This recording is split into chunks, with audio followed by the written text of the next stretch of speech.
안녕하세요. 저는 전 남편과 시댁에서 어이없는 일을 당하고 뒤도 돌아보지 않고 이혼하고 돌아온 돌싱입니다. 살다 살다 이런 일은 처음이라 이렇게 글을 올리게 됐어요. 저 같은 평범한 사람에게도 이런 일이 일어나다니. 저의 대환장 이혼 스토리 한번 들어보실래요? 저와 그 찢어 죽여도 모자랄 남편 새끼가 만난 건 제가 28이 되었을 때였어요. 남편은 당시 젊은 사업가로 바쁘게 다니던 사람이었죠. 저는 당시 가족과 연을 끊고 살고 있었는데 그 빈자리를 채워주었던 게 남편이었어요. 남편은 사업 때문에 매번 바빠서 같이 있는 날은 많지 않았지만 그래도 만났을 때는 온전히 저에게만 집중해주는 모습에 반했어요. 그렇게 좋아하는 사람이었지만 결혼을 깊이 생각할 정도는 아니었어요. 좀 더 서로를 알아가야 한다고 생각하던 때에 우리에게는 새로운 생명이 찾아왔어요. 제 눈에 넣어도 아프지 않은 우리 아들이요. 만난 지 4개월 만에 보석처럼 곱고 애교도 많은 아이를 임신했을 때 처음에는 너무 무서웠어요. 남편이 아이와 저를 책임지지 않을 거라는 생각 때문에요. 그런데 남편은 자기가 책임지겠다며 결혼을 이야기하더라고요. 그때 저는 정말 너무 기뻤어요. 이 사람이 나를 그만큼 사랑해주는구나 하고요. 그렇지만 남편의 권유로 결혼식은 아이를 낳고 하기로 했어요. 배가 불러 예쁘게 나오지 않는 것도 싫었고 분주하게 움직이다가 아이를 잃는 것도 싫었기에 저도 남편의 말에 응했어요. 그리고 우리는 혼인신고만 한 상태로 제가 살던 전셋집에서 신혼집을 마련하게 되었어요. 어차피 남편이 사업차 지방을 자주 내려가기 때문에 돈을 더 많이 벌면 더 큰 집을 마련하자고 했었고 그 전까지는 여기서 조금만 더 버티자고 했죠. 그리고 정말로 남편은 바쁘게 움직였어요.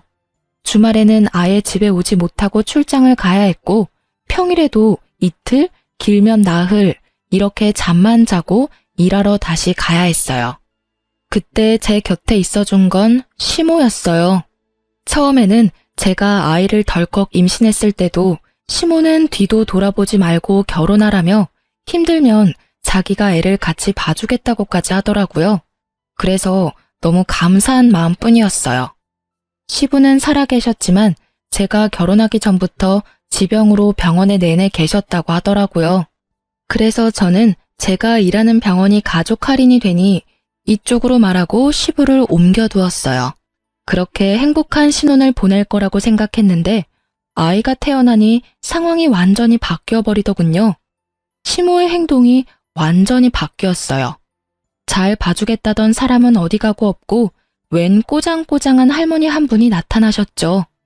집안 꼴이 이게 뭐냐, 냉장고 청소는 언제 하고 안 하는 거니, 이런 돼지우리 같은 집에서 애 키우는 거 미안하지도 않니. 정말 맹세코 그 정도로 엉망인 집은 아니었거든요. 저도 출산이 처음인데 어떻게 처음부터 모든 걸 잘하겠어요? 게다가 몸 상태도 여전히 안 좋은데 말이죠. 저 딴에는 치운다고 치웠지만 애 짐은 늘어나고 치울 여력은 사라지더라고요. 그래도 매일 청소기 밀고 걸레로 닦는 일은 게을리하지 않았어요. 그런데도 저런 식으로 이야기를 듣는 게 너무 짜증나더라고요. 근데 그건 차라리 나아요. 제일 문제는 시모 집이 저희 집 근처라 시도 때도 없이 말도 없이 벌컥벌컥 집에 들어온다는 거였어요. 그리고는 별로 할 일도 없으면서 집에 가시지도 않고 저희 집에 죽치고 앉아 계셨죠. 그리고 이상하게도 제가 나갈 때는 엄청 예민하게 구셔서 감시받고 있다는 생각이 들 정도였다니까요. 그래서 스트레스를 왕창 받고 있는 와중에 남편이 집에 오자 제가 먼저 제안을 했어요. 오빠, 우리 집 이사할까? 지방에 자주 가니까 지방에 자리 잡자. 난 멀리 가는 거 완전 괜찮아. 솔직히 과부 생활하는 거 너무 싫어. 우리 신혼이잖아. 뭐? 갑자기 무슨 이사야. 내가 말했잖아. 우리 사업하는데 빚이 많아서 조금만 더 참자고. 그럼 난 언제까지 이렇게 살아야 하는데? 일단 지금은 그렇게 바쁘지 않으니까 당분간은 여기서 지낼 수 있을 거야. 주말은 여전히 바쁘지만 평일은 집에 무조건 돌아올게. 정말? 저는 듣던 중 반가운 소리로 기뻐서 활짝 웃었어요. 이제야 저도 부부답게 지내보겠다 싶었는데 그날 저녁에 그 일이 터졌죠. 갑자기 걸려온 오래된 친구의 전화였어요. 웬일이야? 요새 소개팅으로 많이 바쁘다면서? 야, 지금 그게 중요한 게 아니야. 너 지금 남편 어딨어? 응? 오늘 친구 만나러 나간다고 나갔는데 갑자기 왜? 나 지금 데이트 어플로 남자 만나러 나왔는데 네 남편 같은 사람이 여기 있어. 서로 보정을 너무 많이 했는지 사진으로는 네 남편인지 몰랐는데 지금 실물로 보니까 네 남편이랑 똑같잖아. 그래서 놀라서 전화했어. 너 잠깐 남편한테 전화해서 확인해봐봐. 저는 그 이야기에 너무 놀라 친구의 전화를 끊고 남편에게 전화를 걸었어요. 그런데 전화를 안 받더군요. 그래서 한 번 더 전화를 했어요. 이번에는 전화가 끊어졌어요. 남편이 전화를 안 받을 것 같아서 저는 친구에게 다시 전화를 했어요. 방금 폰 보더니 바로 끊던데? 너 전화했었어? 친구의 그 말에 저는 남편이 맞았다는 걸 확인했죠. 친구에게 영상통화를 다시 걸었고 남편이 있는 곳을 비춰달라고 했어요. 오늘 남편이 입고 간 옷 그대로더라고요. 저는 배신감과 수치스러움으로 화가 나 미치겠더라고요. 남편을 기다리는 내내 한 살도 채 되지 않은 아기가 있는 유부남이 데이트 어플을 사용해야 할 이유에 대해 생각해봤지만 떠오르는 건 아무것도 없었어요. 그리고 그날 허탕 크게 치고 온 남편이 돌아왔을 때 남편에게 따졌어요. 오빠, 데이트 어플로 여자 만나고 다녀? 뭐? 무슨 소리야. 너랑 애가 있는데 내가 왜 그런 거래? 그리고 그럴 시간도 없어. 오늘 친구 만나러 간다고 했잖아. 너 설마 나 의심해? 남편은 당황한 표정으로 우선 발뺌부터 하더군요. 눈 하나 깜짝하지도 않는 그 모습에 저는 필사적으로 눌렀던 화가 치밀어 오르는 걸 느꼈어요. 의심이 아니라 확신인데? 오늘 데이트 어플 상대가 펑크냈지? 그럴 수밖에 없지. 오빠 오늘 만나려고 했던 여자가 내 친구거든? 그 전화 받았을 때 내 기분이 어땠는지 모르지? 내가 왜 그런 걸 친구의 전화로 알아야만 하는 건데 친구들이 뭐라고 생각하겠냐고. 제 말에 남편 얼굴이 하얗게 질리더라고요. 아니 이럴 거면 왜 바람을 피냐고요. 화가 난 제게 남편 놈은 그제야 다급하게 말하더라고요. 그거 진짜 호기심으로 한번 해본 것뿐이야. 친구가 그런 어플이 있다고 해서 한번 경험 삼아 해본 거고. 그리고 무슨 일이 있었던 것도 아니잖아. 어차피 얼굴도 못 봤고 만나지도 못했는데. 그냥 한 번만 넘어가줘. 이후로 절대로 그런 짓 안 할 테니까. 응? 저는 남편의 뻔뻔하게까지 한 말에 배신감을 지독하게 느꼈어요. 아니, 뭔데 이렇게 당당한 건데요? 잘한 거 하나도 없는 놈이 빳빳하게 얼굴 들고 한 번만 봐달라니.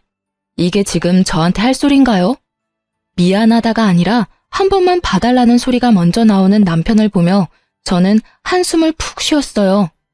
한 번만 봐줘? 이렇게 살 거면 그냥 헤어지는 게 낫겠어. 이게 뭐야? 남편이라는 작자는 집에 들어오지도 않고 시어머니라는 사람은 시도 때도 없이 집에 말도 없이 찾아오지를 않나. 게다가 아직 어린 애기 두고 여자 물색하는 남자를 도대체 어떻게 믿으라는 건데? 그리고 최소한 나한테 미안하다 한마디는 해야 하는 거 아니냐고. 봐달라고 말하기 전에. 미안해. 진짜로 미안하다니까. 두 번 다시 그런 일 안 할 테니까 이만 마음 풀어. 당신이 원하는 거 다 해줄게. 나도 일부러 그런 거 아니라니깐. 이번이 처음 아니지? 다른 대로 말해봐. 몇 명이나 이 어플로 만났냐고. 맹세코 이번이 처음이라니까. 몇 번을 이야기하게 만들어. 정말로 미안해. 그러니까 이번만 좀 봐줘. 뭐 할까? 어플도 지울게. 자, 됐어? 그럼 각 썼어. 두 번 다시 이런 일 안 하기로 하고 다시 이런 일이 생길 경우에는 이혼하고 위자료 지급하고 친권, 양육권 다 나한테 넘긴다고 써. 제가 알기로 각서라는 건 법적 효력이 없어요. 그럼에도 각서를 쓰게 한 건 남편에게 보여준 제 각오였어요. 다시 바람을 피려 하거나 바람을 필 때 이대로 내가 하겠다는 각오였죠. 남편은 아주 흔쾌히 각서를 쓰더라고요. 그렇지만 그 각서를 보면서도 우울하고 열받는 불같은 제 마음은 전혀 좋아지지 않았어요. 그런 제 모습을 보던 남편은 며칠 동안 저녁마다 집안일을 도와주며 저를 달래려 애쓰더군요. 저는 큰맘 먹고 용서해주기로 했어요. 여자를 만나려 했지만 못 만났다는 점이 크게 작용했던 거죠. 게다가 남편이 집에 있으니 시모가 집에 오지 않더라고요. 그렇게 저는 아주 잠시 편안함을 느낄 수 있었어요.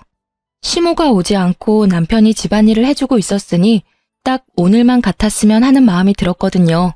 그렇지만 그것도 오래 가지는 못했어요. 한 달도 채우지 못하고 남편은 일이 다시 바빠지는 바람에 다시 지방을 오가는 생활을 하게 됐거든요. 그렇게 남편이 다시 사라지자 시모의 습격이 시작되었어요. 무슨 생각인 건지 시모는 남편이 있을 때는 절대로 집에 오지 않더군요. 그런데 남편이 오지 않을 때는 귀신같이 알고 집에 와서는 저를 괴롭혔어요. 집안일 못한다고 지적하던 시모는 아이가 커갈수록 아이에 대한 지적을 하더라고요. 아이가 못생겼다느니, 너를 닮은 게 실수였다느니.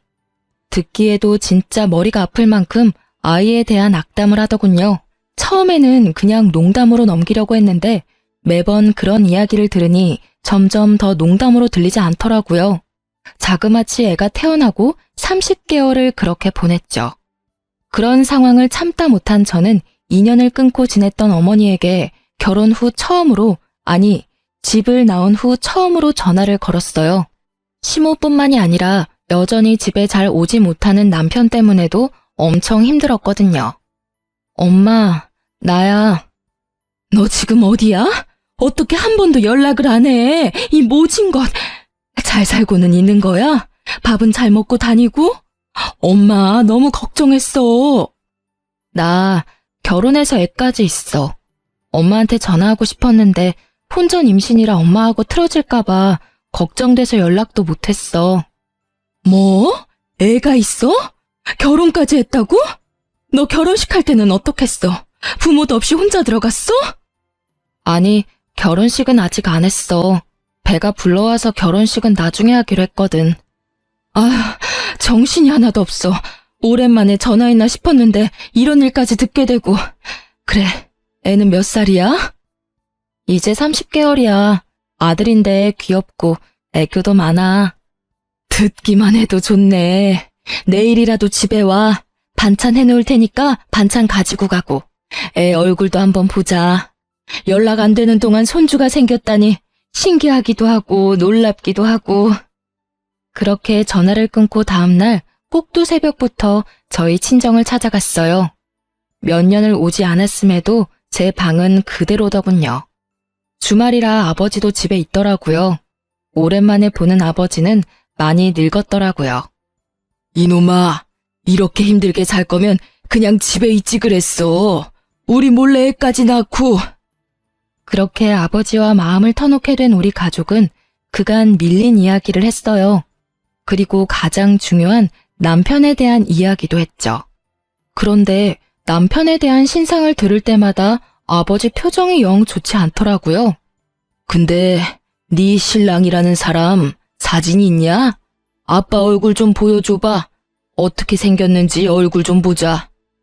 저는 아무 생각 없이 폰 사진을 몇 개 보여줬어요.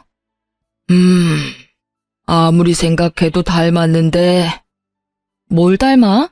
아, 애기랑은 많이 닮았지. 아빤데. 아니, 애 말고 우리 회사 직원 말이야. 나이도 이름도 똑같은데 사업한다고? 아무리 봐도 우리 부서 직원이랑 똑같단 말이지. 아니겠지. 잘못 본 거 아냐? 남편 사업하느라 매번 바쁘다는데. 게다가 지방을 자주 다녀서 집에도 많이 못 오고. 저는 별거 아니라는 생각에 그렇게 말했는데 아버지는 생각보다 심각하더라고요. 근데 너무 이상하잖아. 이름이랑 나이도 똑같고 얼굴도 똑같은 사람이야. 근데 그 직원은 결혼했다고 한 적 없거든. 아빠가 너무 의아해서 그러지. 아버지의 그 말에 저는 당황스러웠어요. 아버지가 거짓말을 할 이유도 없고 거짓말을 할 사람도 아니었으니까요. 게다가 이름에다 나이, 얼굴까지 똑같은 사람이 이 세상에 몇 명이나 되겠어요? 저는 걱정이 되기 시작했어요. 만약 제 남편이 아버지가 아는 사람이 맞다면 그는 제게 직업도 속이고 싱글인 척 돌아다닌다는 것이잖아요. 남편이 데이트 어플을 사용했던 전적이 있었기에 저도 마음 편히 있을 수는 없었어요. 그래서 엄마에게 반찬을 받아 집에 돌아오면서 곰곰이 생각했어요. 저는 친구에게 주변에 돈 필요한 사람 있으면 소개시켜달라고 했어요. 아는 사람에게 부탁하려니 너무 부끄러웠거든요. 소개받은 사람에게 돈을 주고 남편의 사진을 보여주며 이 사람을 미행해달라고 했어요. 어딜 가는지 뭘 하는지도 알아봐달라고 했죠. 저는 남편 출근 시간에 맞춰 그 사람을 불렀어요. 그리고 시간마다 사진이 메시지로 제게 도착했어요. 남편은 저희 집에서 나와 정말로 아버지의 직장으로 가더군요. 아버지가 다니는 회사 이름을 보고 있으니 손발이 벌벌 떨리더라고요.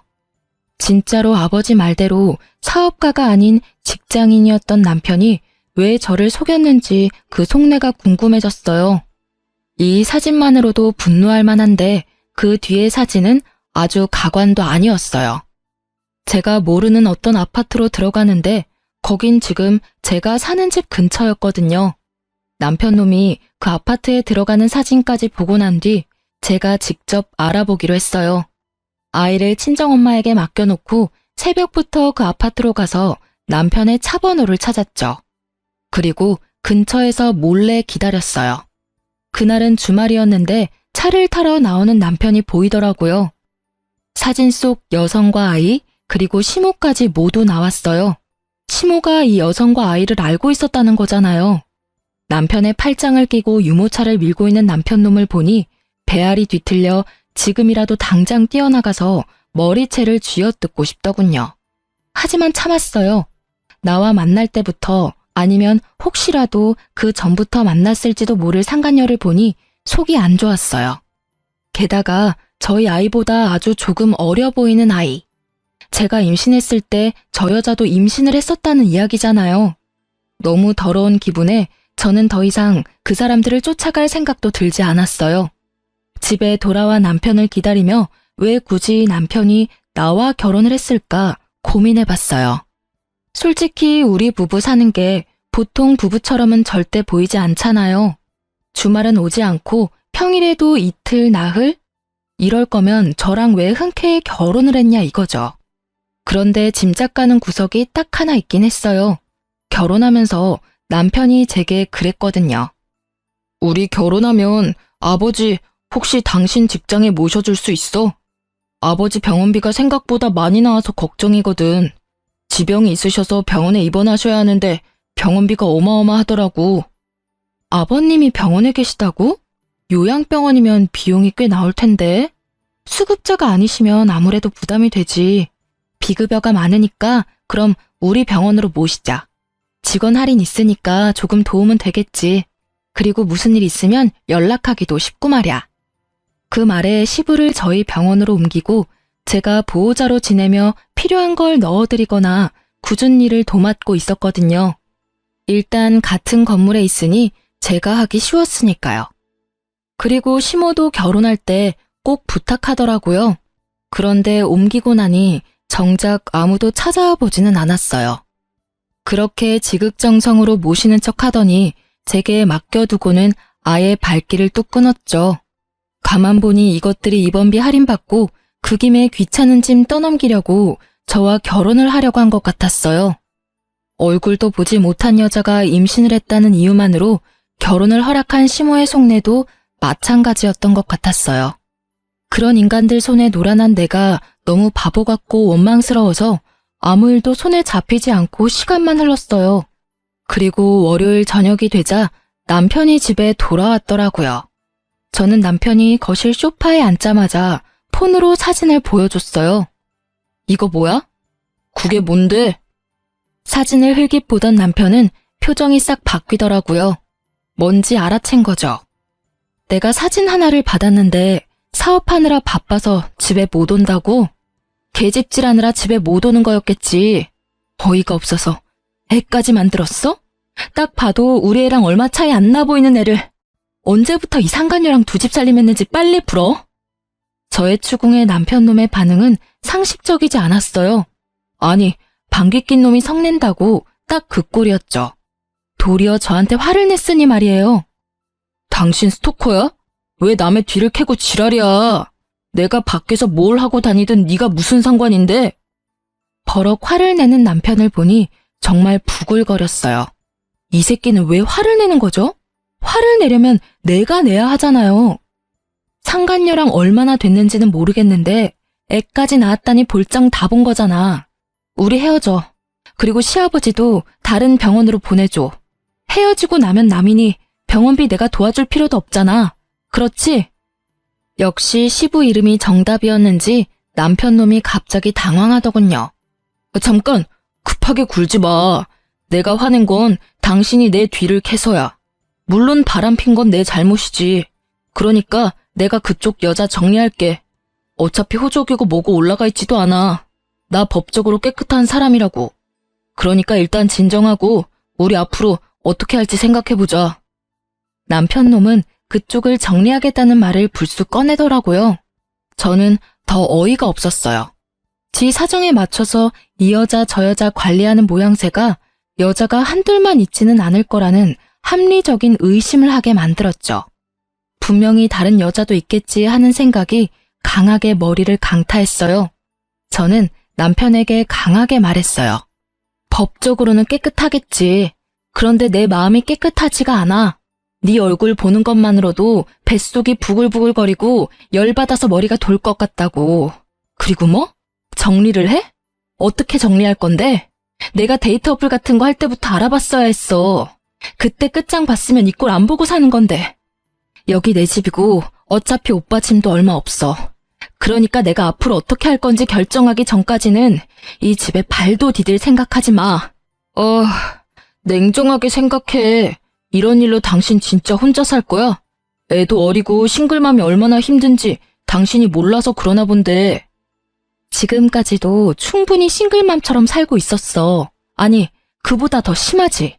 싱글맘은 아들 외도 눈 감아주는 시어머니는 없을 거 아냐. 어쩐지 나를 감시하는 것 같더라니. 내가 그 여자랑 만날까봐 둘이서 연락 주고받았던 거지. 아주 가족들이 다 짜고 나를 속였어. 그런 거 아니야. 너무 비약해서 생각하지 말고 일단은 내가 본가로 갈 테니까 당신도 좀 진정하고 생각 다시 해봐. 그리고 당신만 용서해주면 그쪽은 싹 다 정리할게. 남편은 그렇게 말하고 나갔어요. 시댁에 간다길래 1시간 뒤쯤 시댁에 전화해봤어요. 역시나 시댁에서는 남편 행적조차 모르더군요. 어디로 간 건지는 말 안 해도 알겠더라고요. 뭐 또 어디 여자나 잡으러 갔겠죠. 결국 저는 이혼을 결심했어요. 이혼을 통보하기 전에 상간녀부터 찾아가기로 했어요. 꼴도 보기 싫은 여자였지만 남편이 그 여자와 인연을 끊겠다 했으니 확인은 하러 가봐야 하잖아요. 그리고 간 김에 상황이 어떻게 돌아가는지 확인도 하고 싶었어요. 상간녀 집에서 그녀가 나올 때 저는 그 앞에 섰어요. 나 알죠? 상간녀는 제 물음에 답도 없이 폰부터 꺼내 전화를 하려고 하더군요. 딱 봐도 남편에게 전화하려는 것처럼 보였어요. 저하고 이야기하고 나서 전화하시는 게 좋을걸요? 전 할 말 없고 이야기도 듣고 싶지 않아요. 그치만 들어야 할걸요? 그 사람이 나한테 당신 존재 들키고 뭐라고 말했는지 궁금하지 않아요? 대답이 없는 상간녀를 보니 궁금하기는 한가 보더라고요. 그 남자 유부남인 거 알고 사귀었죠? 애가 몇 개월이에요? 26개월? 25개월? 그건 뭐 하러 물어요? 우리 애가 당신 애보다 나이가 더 많거든요. 그게 뭘 뜻하는지는 알죠? 모르겠는데요. 제가 그걸 왜 알아야 하죠? 그리고 이런 식으로 함부로 남의 집 앞에 얼쩡거리면 경찰에 신고할 거예요? 신고하셔도 상관없어요. 저도 어차피 상간녀 위자료 소송하면 되니까. 어느 쪽이 더 많은 벌금을 낼지는 알고 있을 거라고 생각해요. 그런데 그거 알아요? 당신이 애를 가졌을 때 이미 우리는 혼인신고 완료 시점이었다는 거. 완벽히 결혼 생활하고 있던 중이었어요. 그 점에 대해서 다른 할 말 있어요? 당신 유부남이랑 눈 맞은 거예요. 와이프 있는 남자 건드린 거라고. 와이프? 웃기시네. 누가 마음대로 와이프래? 두 사람 결혼식 안 한 거 다 알거든요? 이보세요. 애를 먼저 낳은 게 당신이더라도 그 남자 마음이 나한테 있으면 내가 본처지. 그리고 우리 집에서 더 많은 시간을 보내는데 무슨? 당신은 그냥 필요에 의해서 만나는 사람이라고 남편이 그랬거든요? 필요라면 어떤? 남편이 아버지 떠안기 싫어서 병원 다니는 여자 만나서 맡겼다고 얼마나 좋아한 줄 알기나 해요? 아무것도 모르면서 와이프? 웃기고 앉았네. 본인이 세컨드인지 모르고 있었어요? 제가 생각했던 가설들이 다 맞아떨어지니 오히려 머릿속이 상쾌해지더라고요. 상간녀는 그 뒤로도 자기가 하고 싶은 말을 아주 쏟아내더라고요. 진짜 부인은 나고 당신이 세컨드거든요? 그리고 조만간 혼인신고하면 애도 호적에 올려준다고 했어요. 솔직히 시아버지 죽고 없으면 당신 같은 여자 필요도 없었어. 혼인신고? 내가 혼인신고를 먼저 올렸는데 당신이 어떻게 혼인신고를 또 올려요?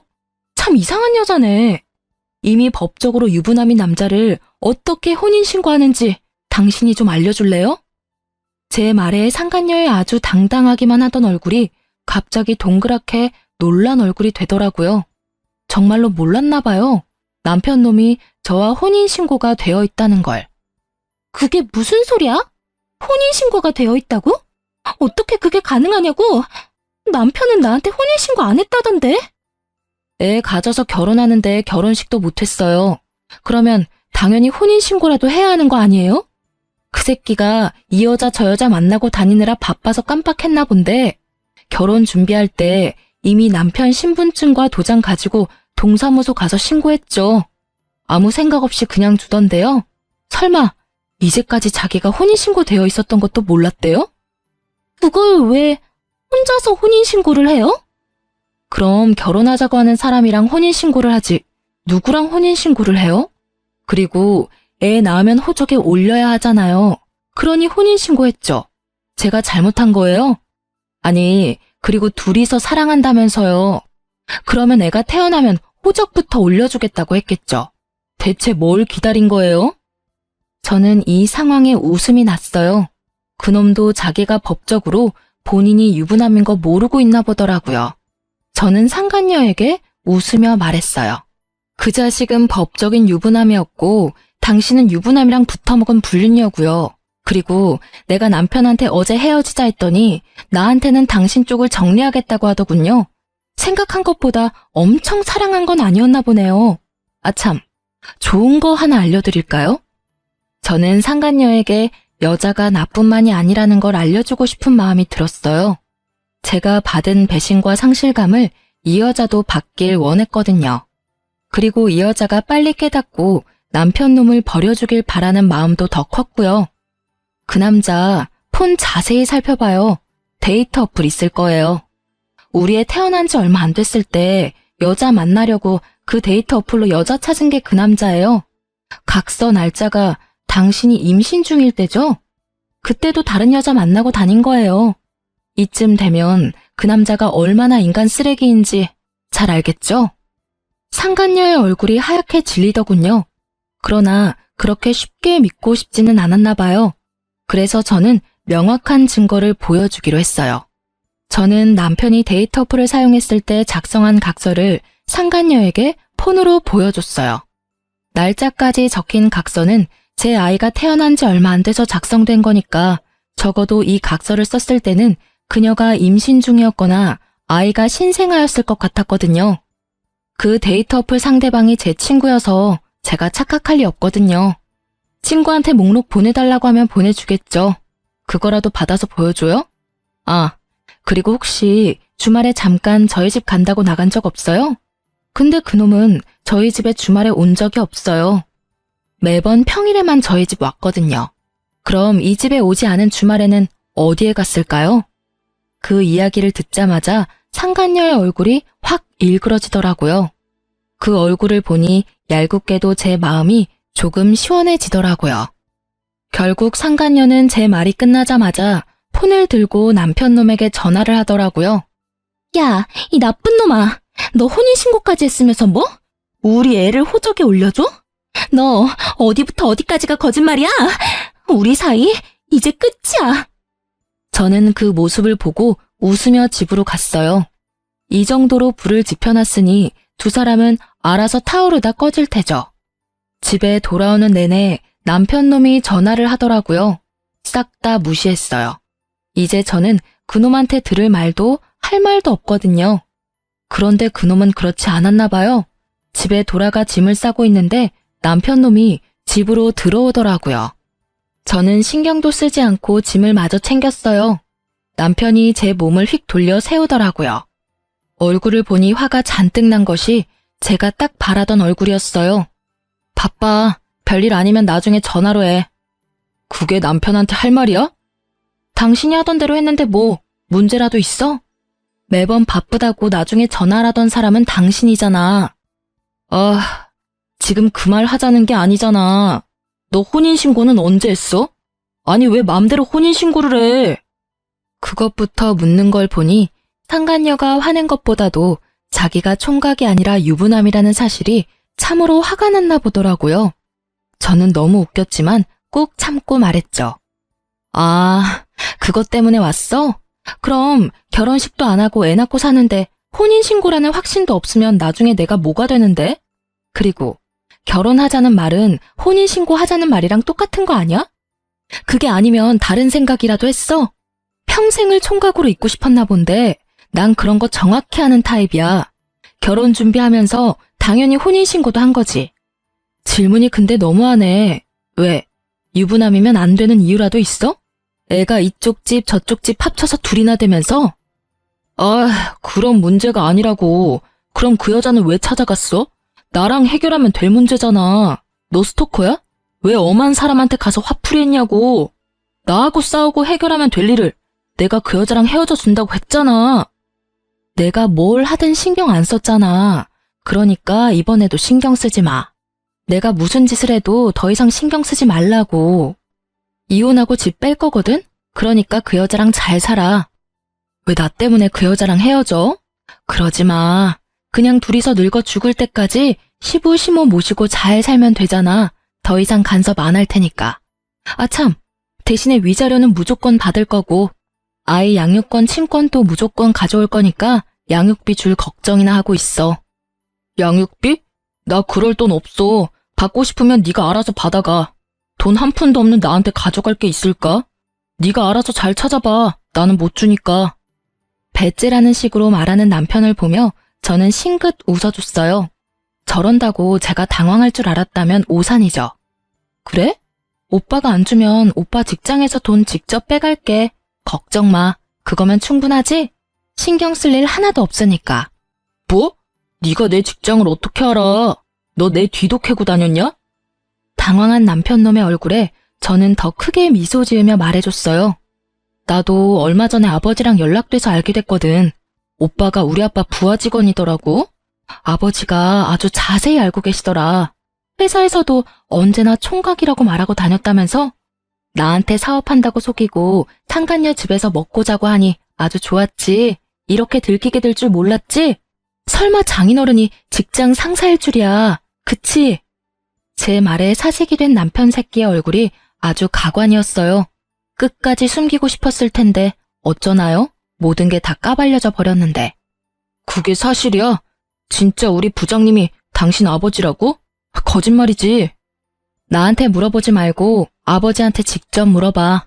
어차피 내가 하는 말 믿지도 않을 거잖아. 대신 아버지한테 물어봤을 때 무슨 일 당할지는 나도 장담은 못해. 아버지가 그렇게 보여도 딸 사랑이 지극하신 분이라.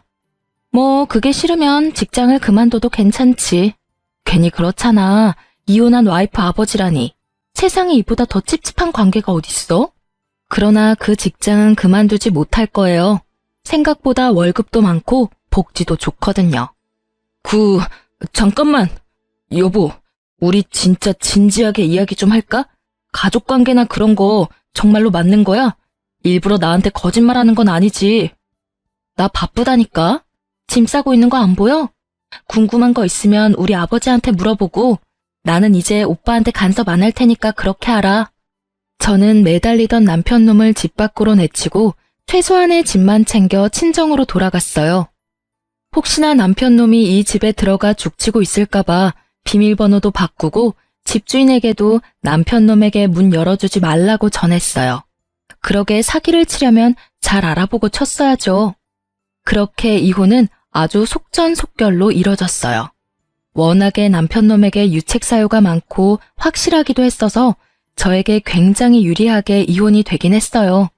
그렇지만 이미 배신당하고 상처받은 제 마음과 태어난 후로 아버지에게 사랑받지 못했던 아들의 마음은 절대로 제게 유리하지 않은 일이었어요.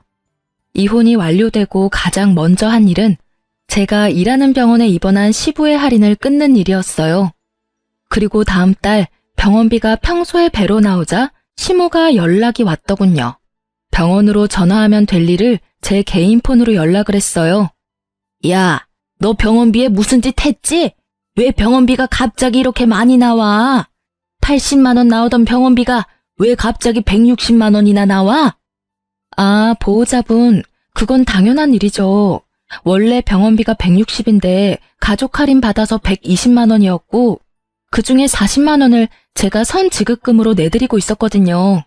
그래서 보호자분이 낼 돈은 80만 원밖에 안 됐던 거예요. 그런데 제가 이혼을 했잖아요. 보호자분 아드님의 유책 사유로 인해서. 그래서 할인이 사라지고 제가 내던 돈도 안 내게 돼서 160만 원 전체를 내셔야 하는 거예요. 저번 달, 저저번 달 입원비 내역서 보세요. 할인 전 금액이 아마 160일 거고 선수금이 40 있을 테니까. 아니, 그렇다고 이렇게 갑자기 할인을 끊으면 어떡해? 미리 이야기라도 해줬어야지. 그리고 그래, 그 사람은 당신 딸 할아버지거든. 충분히 혈연이 있으니까 할인도 가능하지. 아, 할인은 직원의 직계 좀비속과 배우자 직계 좀비속 뿐이에요. 저는 이제 배우자가 사라졌으니 할인이 안 되는 거고요. 이혼한 거 병원에서 다 알아서 어차피 할인 안 되거든요. 그거 다 알고 아드님이랑 저 결혼시킨 거 아니었어요? 그럼 이혼하면 본래대로 돌아갈 것도 잘 아셨어야죠. 제 말에 시모가 순간 말을 잊지 못하더라고요. 오래전의 이야기라 잊어버렸던 것 같더라고요. 그러게 왜 사람을 괴롭혔는지, 왜 아들의 외도를 돕고 있었는지, 이제와 후회한들 저는 번복할 생각이 전혀 없으니까요. 아니, 그런 걸로 결혼시킨 거 아니야. 그리고 예정이 있는데 그 정을 봐서라도 좀. 정 같은 거 없고요. 솔직히 지금까지 매달 50만 원씩 더 내준 것도 다 받아내고 싶은 심정이거든요. 어차피 그것까지 위자료로 싹 다 받아먹을 거지만. 그리고 병원이 비싸면 본인이 직접 간병하시면 되잖아요. 결국 시모는 할 말이 없으니 욕만 하다 전화를 끊더군요. 그리고 그 뒤에는 남편 놈이 시모와 같이 왔어요. 교대로 참 웃기지도 않았어요. 여보, 진짜로 다시 생각해봐. 당신 속인 거 내가 다 잘못했고 그 여자랑은 이미 관계 정리했어. 나는 이혼도 안 할 거고 아버지 퇴원도 못 시켜. 아직 집 정리 안 된 것 같던데 이러지 말고 우리 다시 같이 살자. 이번에는 꼬박꼬박 집에도 잘 들어오고 당신이랑 아들한테 충실할게. 정말이야. 그 꼴을 보니 얼마 전 들었던 소문이 진짜였던 것 같더라고요. 상간녀가 자기 말고 딴 여자 또 만나는 거 발견해서 자기 집에서 나가라고 내쫓았다 하더라고요. 혼인신고 해주겠단 말만 철석같이 믿고 있던 상간녀가 이미 유부남이었던 남편이 또다시 다른 여자 만나는 걸 용서해줄 리가 없죠. 집이 없어 시댁에 들어가 시모와 함께 살던 남편놈은 급하니 이번에는 제게 와서 빌붙으려 하더라고요. 똥줄이 타는 건 시모도 마찬가지였나 봐요. 그래, 얘야, 나도 다 잘못했어. 이때까지 너한테 그런 거 정말로 미안하게 생각해. 이제까지 내가 그랬던 건 다 너를 위해서였어. 남편 바람피는 걸 들키면 네가 얼마나 힘들었겠니? 그래서 내가 너를 못 나가게 한 것뿐이야. 정말로 나쁜 의도로 그런 거 하나도 없어. 제가 걱정돼서 남편 불륜을 눈감아줬다는 정신 나간 시모의 말을 들으니 이 사람들 제정신이 맞나 싶더라고요. 여태껏 그 여자랑 즐겁게 하하호호 잘 지내놓고는 이제 와서 자기들 아쉬우니 바로 획 돌아서는 거 봐요. 다 뽀록난 주제에 말은 얼마나 청산유수인지. 죄송해요. 저는 두 분을 용서할 마음이 눈꼽만큼도 없어요. 특히 어머니, 제가 상간녀와 마주칠까봐 매일 수시로 집에 감시하러 오느라 고생하셨어요. 그러니 앞으로는 그 열정을 남편분에게 쏟아서 열심히 간병하시면 될 것 같아요. 시모에게 그렇게 말해주고 저는 남편을 보며 말했어요. 그리고 오빠도 헛소리는 그만하고 직장이나 잘 다녀. 그래야 아버지 편으로 매달 양육비 잘 받을 거 아냐. 그러니까 여보, 나 지금 진짜 힘든 상황이라고. 정말 미안한 마음 가득하거든? 그러니까 한 번만 용서해줘, 응? 너 이렇게 독한 여자 아니잖아. 그러니까 참 대단하지. 이렇게 어리바리한 여자를 이렇게 독하게 만드는 당신 가족들이 더 대단하지 않아? 그리고 나를 속이느라 바쁘게 움직였던 열정이 있으면 아버지도 간병 잘할 수 있을 거야. 제 말에 뭐라 말 못하던 남편은 궁시렁거리며 퇴원수속을 받더군요. 독한 년. 결국 옆에 있던 시모는 참지 못하고 저에게 나지막히 내뱉더라고요. 그 말에 저도 답해줬어요. 제가 독한 년이면 두 분은 사기꾼이세요? 아들 바람피는 거 도와주는 시모에 총각 행세하려고 혼인신고도 안 하려던 남편에 사기꾼 기질이 그 집안 특징인가 보네요. 누구더러 독한 년이라는 건지. 그렇게 남편은 시부를 시댁으로 모셔갔어요. 나중에 소문으로 들으니 시부 간병하던 시모가 결국은 몸이 크게 상하는 바람에 두 사람이 나란히 요양원에 들어갔다고 하더라고요. 그리고 남편 놈은 일 다니다가 결국 두 사람의 요양원 비용이 부담돼서 투잡 뛰고 있다고 아버지가 말해줬어요. 새벽에 배송일하면서 여전히 아버지 직장에서 일하고 있다니 불행 중 다행스런 일이었어요. 애 양육비는 그래도 받을 수 있을 테니까요. 그래서 아버지는 매달 전 남편에게 직접 양육비를 받아 제게 전해주고 있어요. 그리고 이렇게 바쁘니 이제는 여자 만날 시간도 없겠죠? 그렇게 좋아하는 여자 못 만나는 건 아쉽겠지만 인간이 되는 수행을 한다고 치면 좀 마음이 편해지지 않을까 싶네요. 본인은 그저 지금 고생만 한다고 생각하며 투덜대겠지만요. 이렇게 글을 쓰다 보니 솔직히 남편 탓만 할 건 아니라는 생각도 해요. 아니, 속인 놈은 무조건 잘못이지만 저도 어수룩하게 속아 넘어간 잘못이 있긴 하죠. 결혼은 언제나 신중해야 하고 순간의 감정에 선택을 맡기면 안 된다는 걸 깨닫게 된 쓰라리고도 좋은 교훈을 얻기도 했고요. 처음부터 수상한 점이 많은 사람이었으니 임신을 했더라도 신중히 생각했어야 했는데 그때 부모님과 연락을 하고 있었더라면 좀 더 좋은 조언을 얻지 않았을까 하는 생각도 해요. 남편 놈의 가족이 짜고 저를 속일 줄은 몰랐지만 그래도 막판에는 다들 알아서 망해줘서 속은 시원해요. 저는 부모님 밑에서 아들 키우며 즐겁게 살고 있어요. 한번 떨어졌던 가족이고 다시 만나 앙금도 풀었고 귀여운 애교쟁이 손주도 있으니 아버지는 항상 아이를 위한 장난감을 사거나 여행을 같이 가곤 해요. 일을 하면 어머니가 아이를 봐주시니 매달 죄송한 마음에 용돈도 드리지만 아이에게 따뜻한 가족을 경험시켜줄 수 있어서 차라리 천만다행으로 생각해요. 남의 불행을 나의 기쁨으로 삼지 말아야 하지만 나의 불행을 행복으로 삼던 놈이 불행해지니 솔직히 기쁜 게 사람 마음인가 봐요. 이 정도로 당했으니 이런 생각 조금쯤은 해도 괜찮을 거라고 생각해요. 그렇지 않으면 제가 너무 열받잖아요. 이렇게 이야기해보니 이혼당한 글이 사기당한 글 같기도 하고 참 여러모로 다른 사람에게 알리기 창피한 일이긴 하네요. 그래도 제가 글을 쓴 건 이런 어이없는 일이 누군가에게는 일어나고 있다는 걸 알려드리고 싶어서예요. 그리고 같이 욕이나 시원하게 해주시면 제 마음도 편할 것 같았거든요. 긴 글 읽어주신 것 너무 감사하고요. 오늘 하루 행복한 하루 보내세요.